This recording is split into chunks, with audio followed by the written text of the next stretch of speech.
Hi everyone.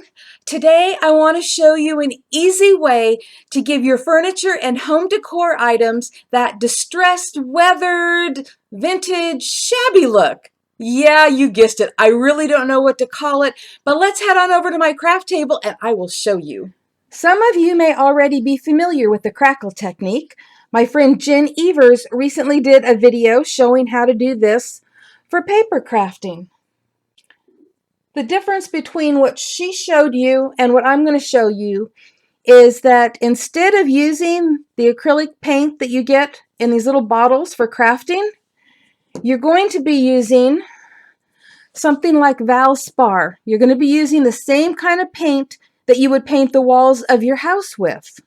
And you can get them in little sample size containers like this that are 8 ounces. And I got this at Lowe's for about $3 and something, or you can get 16-ounce samples from Ace Hardware for, I believe it was $4.99.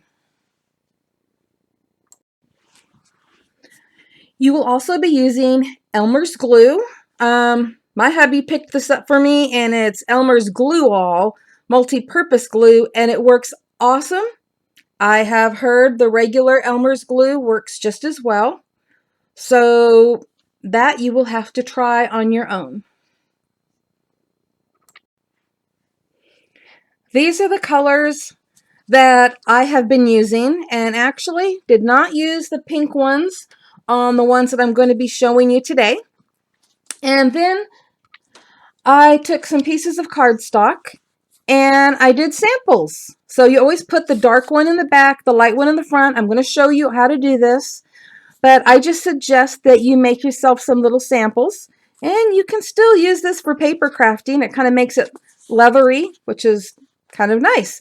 But let's get started on showing you how to do this for your furniture and your home decor items.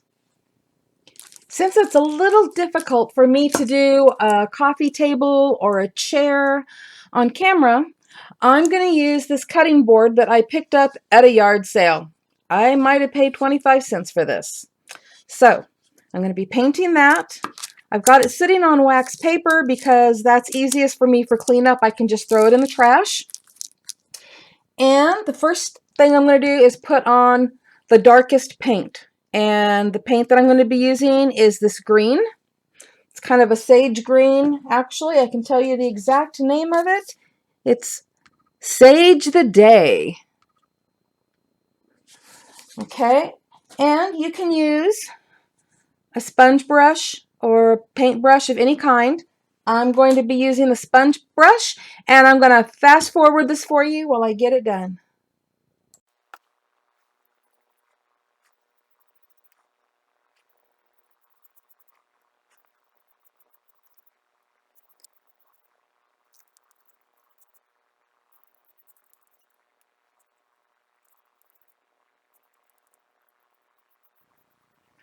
While we're waiting for the paint to dry, let me show you a couple of things I made using this technique. This is a balsamic vinegar bottle, and I used that technique on the bottle, wrapped twine around the top, added some beautiful metal embellishments that I got from Creating with Details. And this one up here could have been glued on like these are, but my husband wanted it tied on with the twine because he felt that it brought everything together with the twine and then of course with the metal pieces. And for that one, I used Sage the Day and Romantic White. Another one that I made is this gorgeous frame, and I added some flowers to it and a butterfly that I made with a die that I have. But isn't that just gorgeous? Absolutely gorgeous. This one I also used twine around the edges of the frame. This is just a dollar frame from Michael's, but I wrapped the edges with twine and right inside here with twine as well. And it is just gorgeous. And the colors I used on that one were, again, the Sage of the Day, which is the darker color that I put on first. And then this lighter green is called Tea Party, and that's what I put over the top. Okay, it is done, painted and dried. I painted all sides of this, and you want to get it covered good, but if you end up with some spots that didn't quite get all the paint on it, don't worry about it, because we're getting ready to put another layer of paint over this. So the next step is we're going to paint the glue all over this. Just do one side at a time when you do this, and we're going to have to do it quickly. So have 2 brushes available, one for your glue and one for the paint that you're putting on top. And I'm using Warm Alpaca, which looks like this. So we're going to paint on the glue, and before it dries, we're going to paint on the paint. So, are you ready? Let's get started.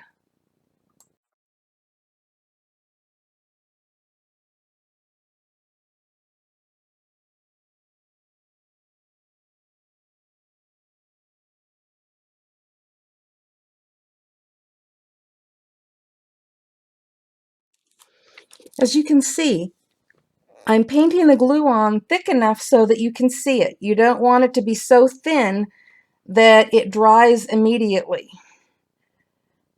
So you still want to be able to see it. It's like having this white coat of glue on here.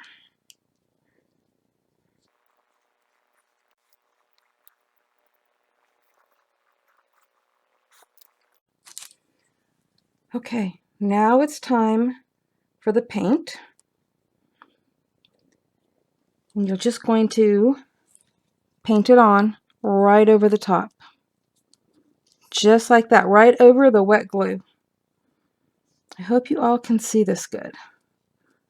I can try to hold it up for you just for a second here because I am in a hurry. But let me see if I can get this so that you can see the glue. And the paint is just going right over the top.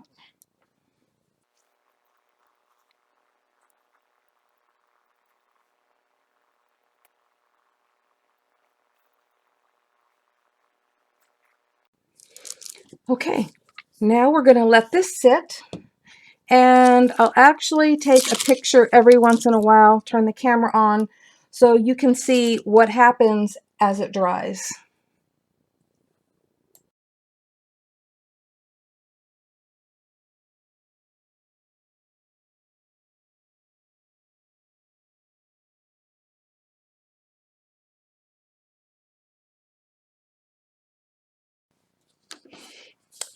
It is done. I did all sides, and it came out absolutely beautiful. See if I can get a close-up here so you can see some of the color. So this is all I'm going to do right now in this video. I'm not quite sure how I want to decorate this yet. I might want to put some flowers on it. I might want to vinyl some words on it. I don't know if I want to hang it this way or this way. And it takes me a while sometimes to decide what I want to do with something. But I just wanted to show you the technique. So the rest of it is up to you. I used a satin finish paint, but you can use whatever finish you want. And because this is a house paint, you don't need to add a sealer over this, just like you don't need a sealer on your walls when you paint them. If you do feel the need for added protection, there is a variety of Mod Podge you can use. For example, outdoor Mod Podge or antique matte Mod Podge. And remember, this technique is not only great for home decor, but for wooden furniture as well, like a coffee table, plant stand, decorative chair, and more.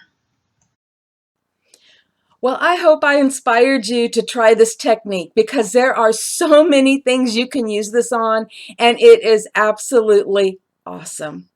Thank you all for watching. Happy crafting, everyone. Bye-bye.